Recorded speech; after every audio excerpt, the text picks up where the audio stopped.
Hey, what's going on, guys? Today we're going to talk about coaching. I'm going to talk about my journey through playing into coaching. I've recently been named a head coach at Bishop Fenwick High School, which is a private school in Massachusetts. It's my first time ever being a head coach at any level other than travel baseball with Antonelli baseball. And so I am super, super excited to get that started. Our tryouts actually are in a little bit more than 2 weeks. Again, we're in Massachusetts. We still have snow on the ground. I know a lot of high schools around the country have already started.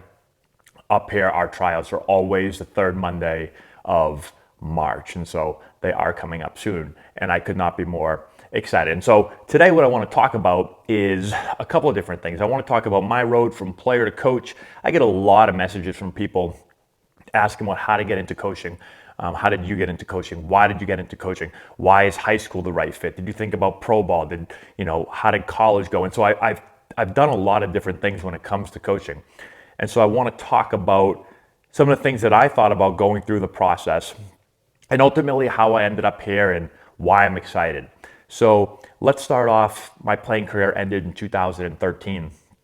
I was released from the Indians. I was in AAA with the Indians. I got a call into the office and said, Matt, you've been released. I had a decision to make. What do I want to do with my career? Do I want to continue to try to play? That was my 8th season, and hadn't been playing a very lot. I'd been injured a lot, and I could kind of feel my career kind of slipping away, I guess. No other team in the major leagues wanted to pick me up, and so I had an opportunity to go play independent ball or do something else with my life. And I ultimately decided that I wanted to get into coaching. Now, I always knew I wanted to get into coaching. This is something that I knew really since I started playing professional baseball. I've been preparing to be a head coach. Didn't know what level I wanted to be a head coach at. Just knew I wanted to coach. And so I ultimately made the decision to step away from playing and to move into coaching. I called Wake Forest, my alma mater, where I played at. I called Coach Tom Walter there and asked if they were looking for any coaches on the staff. I wanted to go back and get my degree because I had gotten drafted as a junior in college, and so I didn't have my degree yet. And so I called the coach up and just said, would you have any room on the staff? I'm coming back to school to get my degree. I'd love to help the program. And he said, absolutely. We have a role as a student assistant role, basically what you are, because I hadn't graduated yet. And so I had the opportunity to finish my degree and also coach. And I was with the team every single day. I was with the hitters in practice, and I was with the infielders, mostly who I worked with. But it was my first time to really be around a college program since I'd played at Wake Forest. Many years before that, it had been at that point 8-9 years since I had played in college. And when you're a player, you have no idea. This is one thing I realized going from player to coach. You have no idea what being a coach is like. At least I didn't. I don't think most players do. Most players are so focused in on their career and what they're doing, they don't know what goes on behind the scenes. And so it was a great introduction to me into coaching and gave me an idea of if this is something that I want to pursue for the rest of, or at least for that short time after that. I say for the rest of my life. I think I'll be in coaching for the rest of my life. But it gave me an idea of, is this something that I really want to do? And I realized after doing that yes, I love coaching. Right? I knew I had a good idea that I was going to love coaching, but man, was it fun that year. So when that season ended, I ended up looking for other coaching jobs because I needed a paying job. I had now gotten my degree, and I didn't want to work for free anymore. I worked for free at Wake Forest for a full year, and so I decided to look for a paying college coaching job. I found one at Holy Cross, which is a Division I school in Massachusetts. The head coach there was actually the pitching coach in the Cape Cod League for my team, the Falmouth Commodores. That's how we established a relationship. And so I actually gave him a call and said, this is what I'm looking to do. I'm looking to coach in college. And do you have any suggestions and advice? And he said, it's funny that you called today because my hitting coach informed me yesterday that he is moving on to a different college and we're looking for someone. Why don't you come and interview? And I said, absolutely, cool. Went in, did the interview, got the job. And so that was my first time as a paid coach in my career. Now, actually, let me back up for 1 second because I missed one little thing. And this is actually a really big thing that I missed. So let me back up. I was going to go college to professional, But let's keep the timeline right. So while I was in college, coaching at Wake Forest, probably in December, yeah, it was in December, I got a call from the Boston Red Sox asking if I had interest in managing a minor league team. And so I went through the entire process, the interview process. I went to Fenway Park, went through the whole entire interview process, and was a finalist for that job. It was between me and one other person, apparently. This is what I was told. I was in the middle of doing school. I was a student at Wake Forest at the time. So I had to make this decision. It was time for me to go back to school. It was like December, January, like winter break was just about to end. And I was also on the coaching staff there. So I felt like I had that responsibility. I'm sure if I had called them and said, hey, listen, I just got a job with the Red Sox, I'm sure they would have been like, go for it. I was only a student assistant coach, but I was in the middle of getting my degree and again coaching, and I was so thankful for that opportunity that I ended up telling the Red Sox, I'm sorry, but I'm going to continue to do what I'm doing right now. I don't want to pull out of this situation. I told them I wanted to do it. They were nice enough to let me do it. I'm getting my degree, and so I didn't pursue that anymore. There was that opportunity that I passed up on. Okay, so now move forward. Now I'm at Holy Cross, my first time as a paid coach. And this is where you really understand what college coaching is all about. And when I was at Wake Forest, I wasn't allowed to recruit. I wasn't in the office, right? I was doing school and I was doing practice. That was it. I didn't do anything else. Now at Holy Cross, you get into so many more things when it comes to being a college coach. And you realize that the on-field part of coaching is actually not that much. It's only a couple hours a day. On the majority of my workday, I would get into work early. I would get in there. I had an hour and 15-minute drive every day. And so I had to try to beat traffic. So I would get in there like probably, I don't even remember, 7:30 in the morning maybe. And so a lot of the work was administrative work. There were so many things to do as far as having people visiting school and, just all these different types of things that you have to do, office work essentially. And then there's a ton of recruiting. There's a ton of communication going on between yourself and prospective student athletes and their families and high school coaches and travel ball coaches and trying to find new players and answering emails. You're getting tons of emails every day, and there's a lot of your day consists of that. And then you're coming up with practice plans and you're trying to get your players better, and then you're doing your practices, and then you have your games and you have all this stuff, and you're on the road recruiting a lot. And after a year of doing that, I realized that I also had my son was born. So I had my first child right when I got the job. And so all of that together, I realized, man, this is a lot. And I wasn't home very much. And one thing about coaching in college is you don't really get paid anything. In college coaches that are watching this, you know that you don't really get paid anything unless you're basically a head coach at a Division I school, and even then, it has to be like a pretty high-level Division I school. The pay in college coaching is not very good, and so, and when I say not very good, I mean you could make a lot more just doing any job, any minimum wage job, essentially. You're probably getting paid less than minimum wage. It's not as bad as the minor leagues, but it's close. So, to give you an idea. So as much as I loved coaching college and I love coaching players and I enjoyed my time so much there, I decided at that point that I was going to go full-time into Antonelli baseball. That's what I wanted to do. And so Antonelli baseball became my full-time job that very next year. And we built the program up with the help of a lot of people and a lot of hard work.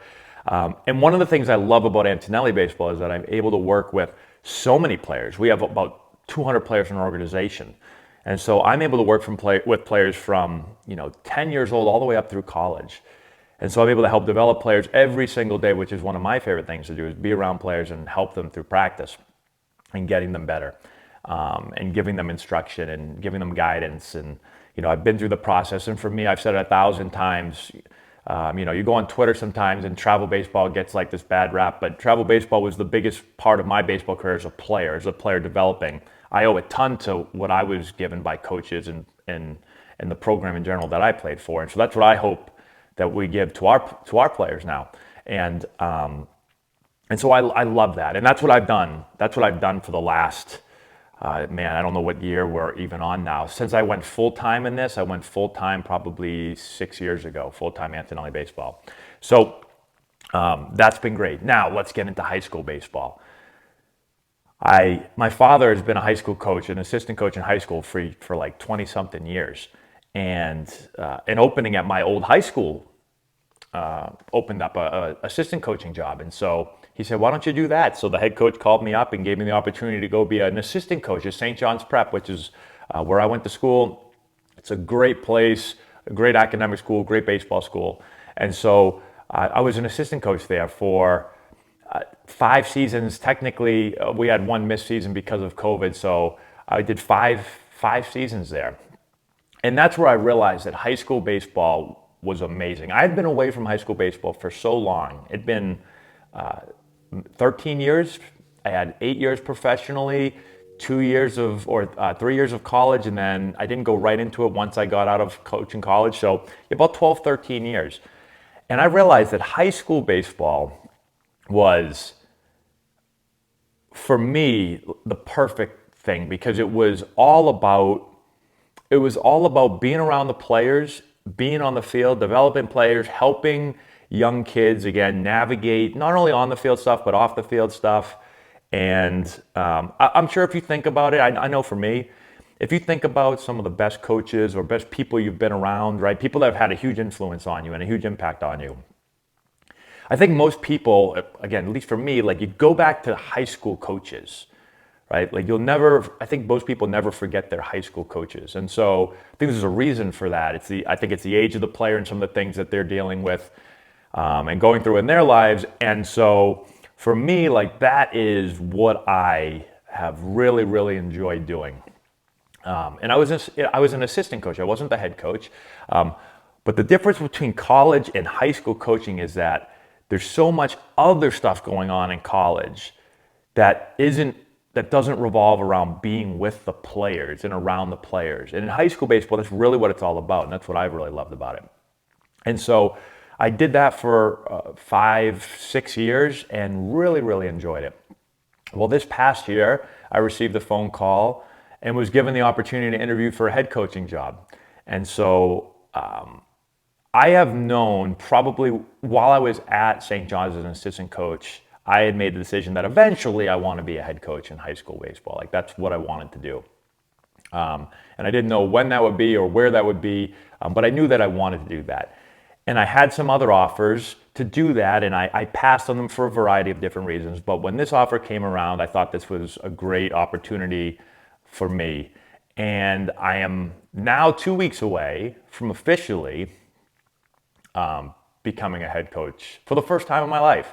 And like, I can say I'm really, really excited about it, but I've literally been every day for the last, I don't know when I was named head coach now, it's been a couple of months. I've been putting together practice plans and, core values of the program and things that we're going to stand for and how we're going to play and how we're going to act and how we're going to, do things on the field and off the field and all these things. And to think that we're really close to the season now is really super exciting for me. And so I'm doing right now 2 things that I really love to do: Antonelli baseball and coach high school baseball, and be able to have a program where I can instill a lot of these things. Not that I couldn't before as an assistant coach, but I can really instill a lot of the things that I believe in and then I've learned over the years, tons of years as both a player and a coach. I can't wait to really be able to instill those into the program. So with all that being said, I can't wait for the next few weeks before we get outside. Hopefully the snow melts and we get to play. I'm going to keep everyone updated on how things go. I'm going to learn a ton over the next 3 months or so, and which is really exciting for me because I've been a baseball player and a coach now forever, but this is my first time doing this, being a head coach of a high school. And so there's going to be a lot of things that I think I am prepared for, and probably some things that I'm not, and I'll learn along the way, which will be really exciting. And I'll share all that with you guys as well. I'll leave you with this. One thing that we've been doing is trying to give our players and program everything that they need to be successful on the field and obviously off the field as well. And so if you would like to help support our program, you can do so in the description box below. I'll put a link down there. You can click and you're able to make a donation to the program that will go directly to the program to help our players in so many different ways. We're going to be making improvements to the fields. It gives our players practice gear. It goes towards renovations for a locker room for our athletes. So the money goes directly to the program. We really, really appreciate it. If you would like to donate, you can click the link below. You will also receive, depending on how much is donated, different Pitch Fenwick gear. And so I've got tons of new gear coming out for Fenwick. You can see the shirt right here. This is actually last year's shirt. So we have a lot of new gear coming out for this coming year. And actually, I have one more thing. Hold on one second. Now this has been a hot item. Now this is like Mickey Mantle's card right here. I don't know if you guys are going to be able to see that, if it's going to zoom in or enough. This is the first ever original video game mat rookie card.